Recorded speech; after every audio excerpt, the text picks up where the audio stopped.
Alhamdulillahilladzi khalaqa samawati wal arda wa ja'ala dhulumati ila nur summa alladziina kafaru bi rabbihim ya'dilun waladzi khalaqakum min tin summa qad jalan wa ajalun musamma indahu summa antum tamtarun wa huwa Allahu bis samawati wa bil ardi ya'lamu sirrakum wa jahrakum wa ya'lamu ma tasifun asyhadu an la ilaha illallah wahdahu la syarika lah innahu huwa ilahul wahid Allahu la ilaha illa huwa rabbul arsyil azim Allahu la ilaha illa huwal hayyul qayyum Allahu la ilaha illa huwa rahmanur rahim qala rabbis shrah sadri wa yassir li amri wahlul 'uqdatam min lisani yafqahu qawli waj'alni waziran min ahli.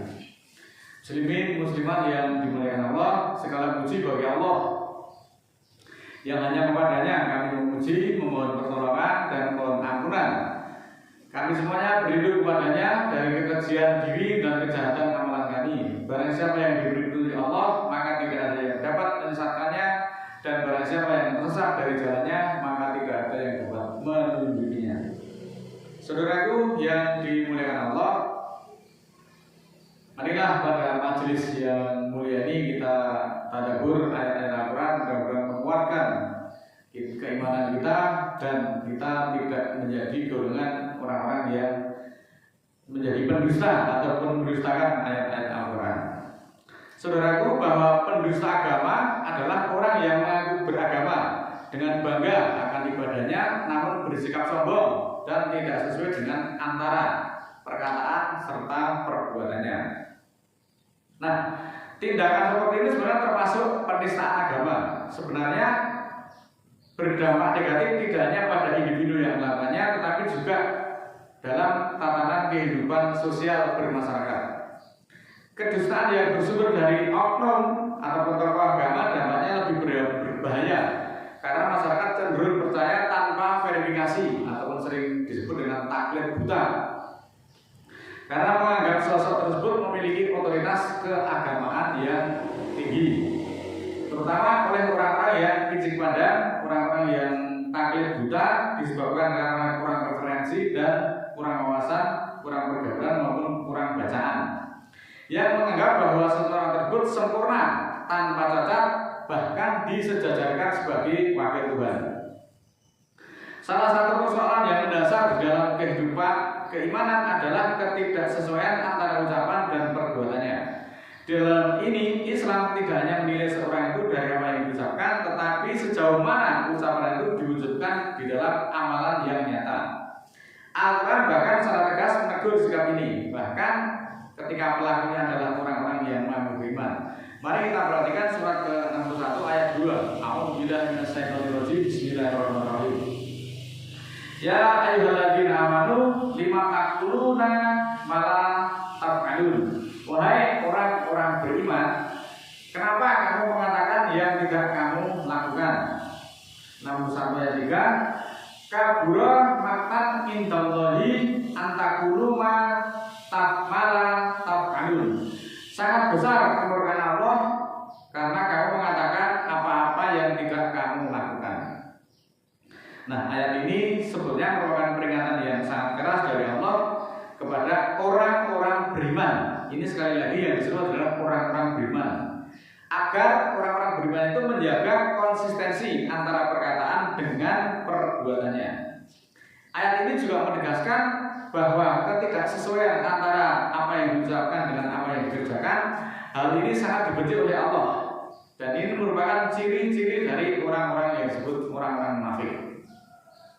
Seseorang yang berilmu namun tidak mengamalkan ilmunya akan mendapatkan siksaan yang berat. Perbuatan itu dikategorikan sebagai maktan. Maktan itu adalah kebencian dari Allah yang sangat besar, yang bisa menjurus pada perilaku munafik. Sedangkan munafik itu Allah sudah memberikan informasi, orang-orang yang munafik itu nanti pelakunya akan menjadi intipe neraka. Hal ini diterangkan dalam surat ke-4 ayat 145.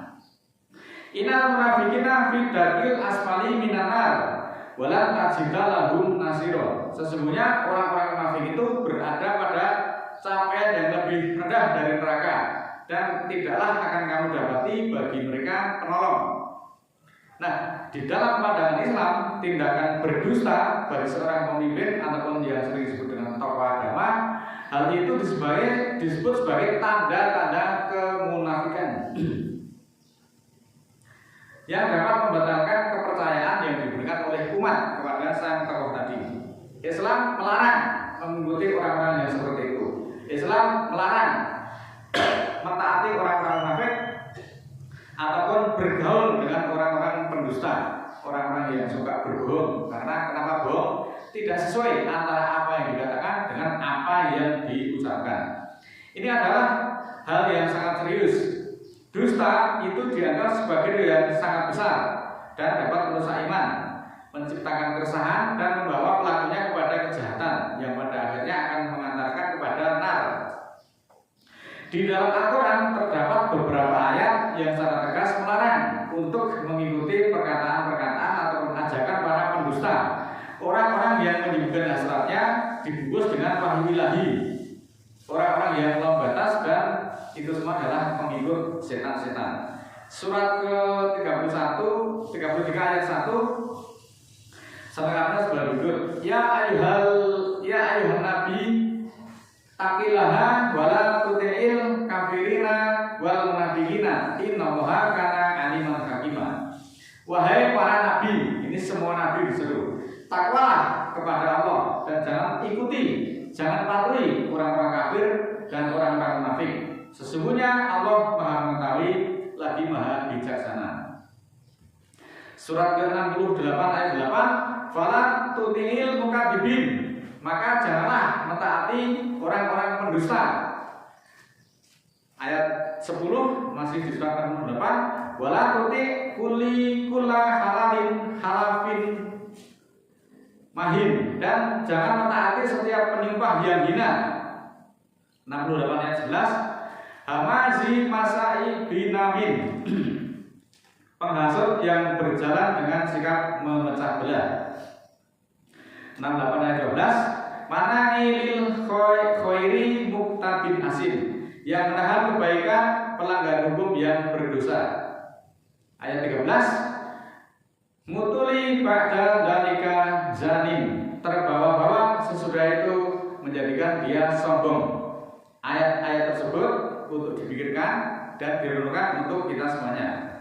Akal sehat yang perlu digunakan untuk beribadah akan mengantarkan manusia kepada ketundukan atau ketaatan kepada Allah. Sedangkan mengabaikan akal berarti menyia-nyiakan potensi manusiawi. Orang yang beribadah tidak menggunakan akal, Allah menyebutnya disebut sebagai najis. Ini kata Allah, orang yang beribadah tapi tidak menggunakan akalnya, jadi hanya mengikuti secara taklid buta. Ditegaskan dalam surat Yunus, surat ke-10 ayat 100, wa makana linafsin antur mina ila biidnillah wa yaj'alu rijsa, rijsa itu kan najis, ngalal ladina layak ilun, dan tidaklah suatu diri akan beriman kecuali dengan izin Allah, dan Allah akan menjadikan najis atas orang-orang yang tidak menggunakan akal, tidak menggunakan pikirannya. Nah, saudaraku, manusia itu dibebani kewajiban ibadah karena dia dikaruniai akal. Telah terang perintah Allah, dilarang mengikuti para pendusta ataupun orang-orang yang suka memecah belah dan kemudian berlaku sombong. Di dalam pandangan Islam, hakikat orang beriman yang tidak menggunakan akal pikirannya untuk memahami ayat-ayat Allah seringkali disamakan dengan makhluk yang tidak bernalar. Bahkan digambarkan lebih rendah dari binatang ternak yang secara metaforis dapat diartikan sebagai najis secara maknawi atau bukan najis secara fisik, tapi hatinya yang ibarat najis.